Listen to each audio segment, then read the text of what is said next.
नमस्कार दोस्तों, मैं हूं केसी श्रीवास्तव। आप देख रहे हैं केसीएस समाचार। दोस्तों, इस समय देश में सबसे अहम मुद्दा चल रहा पुरानी पेंशन बहाली का। पुरानी पेंशन कर्मचारियों का एक बहुत अमूल्य हक है और ये सरकार तब देती रही जब देश बहुत गरीब था। सिर्फ जो है पेंशन देने के लिए सरकार सिर्फ जो है किसानों पर ये देश की कृषि प्रधान व्यवस्था थी, तो किसानों से ही जो टैक्स मिलता था, जो मालगुजारी मिलता था, आज तो सरकार 24 घंटे टैक्स ले रही है। और ये बहुत बड़ा अहित हो रहा है कि हमारे कर्मचारी 62 साल के बाद जब रिटायर होते हैं तो उनको नई पेंशन योजना लाई गई है, जो एक पारिवारिक भी नहीं है और जिसमें तमाम कमियां हैं। तो हम जानना चाह रहे हैं उत्तर प्रदेश की बस्ती जनपद के साहू घाट ब्लॉक के सबसे तेज तर्रार एवं मृदुभाषी शिक्षक हैं हमारे, जो उत्तर प्रदेशीय शिक्षक संघ के ब्लॉक कोषाध्यक्ष अनीस अहमद जी हैं।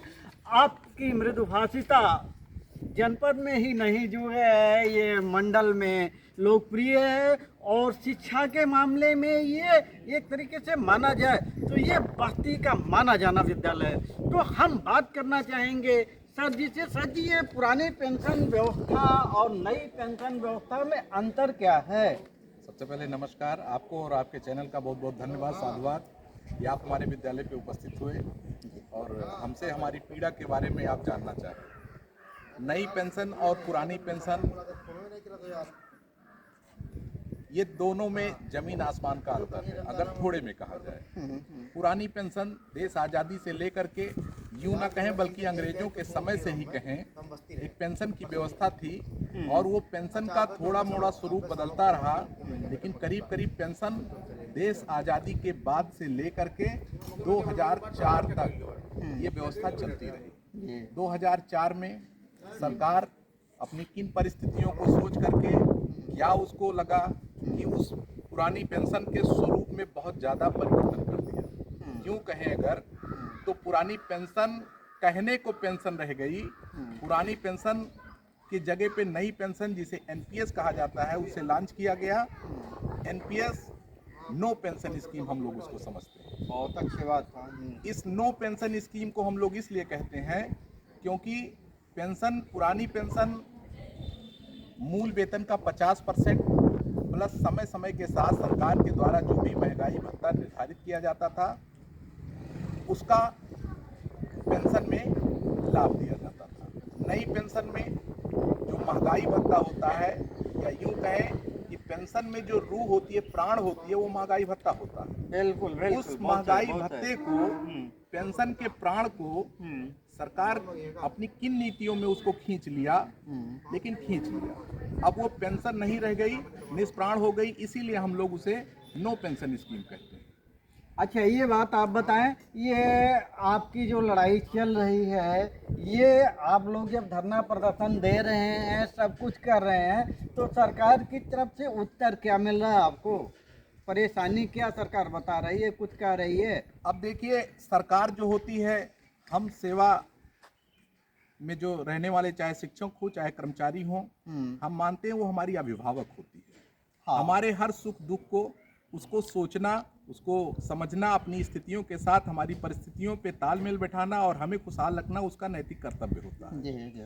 अब हम मांग सकते हैं अपने अभिभावक से, लगातार हम मांग रहे हैं, देना उनका काम है, लेकिन जिस तरह से नहीं, एक मिनट, मैंने ये कहा जो आप ज्ञापन देते हैं उस ज्ञापन का सरकार की क्या प्रतिक्रिया है, वो आपके ज्ञापन का जवाब क्या देता है? ये हमने कहा कि ज्ञापन का जवाब, जैसे आपने डीएम के माध्यम से ज्ञापन दिया, मंडलायुक्त के माध्यम से ज्ञापन दिया, आप लगातार धरना प्रदर्शन कर रहे हैं, तो जो ज्ञापन अधिकारी लेते हैं उसका जवाब रिप्लाई सरकार को कुछ सरकार दे रही है, ये हमने कहा सीधा।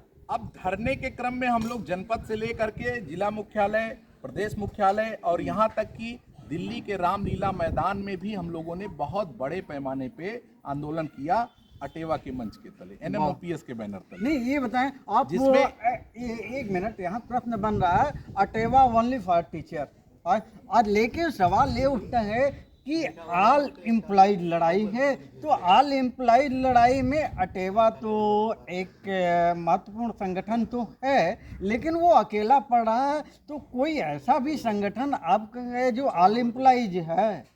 अब देखिए, अटेवा सिर्फ शिक्षक का संगठन है ऐसा नहीं है, मैं इसका खंडन करता हूँ। उसका कॉन्सेप्ट ही है कि all teacher welfare society, all teacher and employ welfare association. अच्छा, बहुत सही आपने कहा। तो उसमें शिक्षक कर्मचारी सभी हैं, सबका उसमें प्रतिनिधित्व है। हाँ, ये अलग बात है, शिक्षक समाज बहुत जागरूक समाज है, हमेशा ये अपने अधिकारों के लिए या अपने चीज़ों के लिए सजग रहा है और प्रथम पायदान पे आकर के अपनी मांग किया है, लड़ाई लड़ा है। इसमें भी पेंशन चूंकि किसी शिक्षक का अकेला मामला नहीं है, सभी कर्मचारियों का मामला है, लेकिन शिक्षक हमेशा सजग प्रहरी रहा है, समाज का रहा है, पथ प्रदर्शक रहा है। इस लड़ाई, इसकी महत्वाकांक्षा, इसकी गंभीरता को बहुत कायदे से समझता है, इसलिए वो फ्रंट फुट पे आकर के खेल रहा है कि हमें पेंशन मिले। नहीं, ये तो बड़ी अच्छी बात है। कितने संगठन आपके साथ लड़ाई में चल रहा है? हमें नहीं लगता कि देश का कोई भी ऐसा संगठन है जो पुरानी पेंशन की डिमांड आज के समय में नहीं कर रहा। ये तो आपने बहुत अच्छी बात कहा। वास्तव में आप सुन रहे थे पुरानी पेंशन के मामले में आप सबसे तेज तर्रार शिक्षक हैं, लेकिन आपने पूरे कर्मचारियों के हित की बात किया है। और कोई मांग, ऐसा कोई विभाग नहीं है जो नए पेंशन का स्वागत करता हो, इसीलिए ये माना जा रहा है ये सरकार का एक निरर्थक प्रयास है। वास्तव में पुरानी पेंशन जो होती है वो बुढ़ापे की लाठी होती है और पूर्णतया वो पारिवारिक है। सबसे बड़ी बात तो यह है कि पेंशनर की जब मृत्यु हो जाती है तो उसकी पत्नी को मिलता है, उसके नाबालिग बच्चों को मिलता है। हम जानना चाहेंगे कि क्या ये व्यवस्था नई पेंशन में कुछ दिया सरकार ने कि कुछ नहीं दिया? नई पेंशन व्यवस्था एक बहुत बड़ा क्रूर मजाक है हम कर्मचारियों के लिए। अच्छा, क्रूर मजाक इसलिए है क्योंकि जहां पुरानी पेंशन में 50% हमारे वेतन का, अंतिम वेतन का जो आहरण होता था, उसका 50% हमें पुरानी पेंशन के रूप में सरकार देती थी जीवन यापन के लिए। हाँ, और उसमें हमारी तरह तरह की आवश्यकताओं की पूर्ति होती थी। नई पेंशन में हमें पूरी तरह से बाजार आधारित बड़े बड़े कारपोरेट के हाथों में गिरवी रख दिया गया है, जिसमें ना हमारा कोई भविष्य दिखता है, ना कोई वर्तमान दिखता है। इसलिए हम लोग बहुत आंदोलित हैं, आहत हैं, परेशान हैं कि हमारा बुढ़ापा कैसे कटेगा। नहीं, ये तो बहुत सही बात है। कारपोरेट के हाथ देने का मतलब ये है कि हमारी जब सेवा समाप्त हो जाती है, हमारा मालिक कारपोरेट हो जाता है। तो ये बहुत बड़ा काला कानून है सरकार का। सरकार ने जब इसको लागू किया उसकी विवेक मर चुकी थी। वास्तव में ये पूरे देश के कर्मचारियों की मांग है, पूरे देश के लोगों की मांग है कि चाहिए तो चाहिए सिर्फ पुरानी पेंशन। तो अब हम पुनः आपका परिचय देना चाहेंगे कि हम बात कर रहे थे उत्तर प्रदेश के बस्ती जनपद के साहू घाट ब्लॉक के सबसे तेज तर्रार एवं मृदुभाषी शिक्षक भाई अनिश जी को, और आपका प्रयास काफ़ी सराहनीय रहा। और ये बताएं, आपका अगला आंदोलन या अगला कार्यक्रम कुछ और है सरकार? हम शिक्षकों के तरफ से, कर्मचारियों के तरफ से और अपने संगठन का पदाधिकारी होने के नाते मैं ये कहूँगा कि इस शरीर में जब तक लहू रहेगा, सेवा में हम रहेंगे। अंतिम सांस तक, अंतिम समय तक हम पुरानी पेंशन के लिए लड़ते हैं, लड़ते रहेंगे, क्योंकि ये हमारा जीने का आधार है, मेरे बुढ़ापे की लाठी है। इसके बिना हम कल्पना नहीं कर सकते कि हमारा बुढ़ापा क्या होगा। वो भयावह तस्वीर देख करके हमारी रूह कांप उठती है कि बुढ़ापे में हमारी क्या स्थिति होगी, जब आज जो भी वेतन सरकार देती है उससे जीवन यापन होना एक चैलेंज स्वरूप आता है। घर परिवार की जिम्मेदारी, बच्चों की पढ़ाई, तमाम तरह की बातें, हम पहली तारीख का इंतजार करते हैं कि हमारा वेतन आए और हम अपनी आवश्यकताओं की पूर्ति करें। और उस समय को सोच करके हमारी रोंगटे खड़े हो जाते हैं कि जब हम रिटायर होंगे और हमें 1 रुपये का पेंशन नहीं मिलेगा, उस समय मेरी दशा क्या होगी। नहीं, ये बिल्कुल सही है। अच्छा, ये बताएं, विश्वस्त सूत्रों से ये पता चला है कि जिस तरीके से आंदोलन तेज हो रहे हैं उस तरीके से सरकार कुछ सुझाव कर रही है, मतलब उसमें परिवर्तन कर रही है कि अगर सर्विस के दौरान किसी कर्मचारी की मृत्यु हो जाती है तो उसके परिवार को पेंशन मिलता है।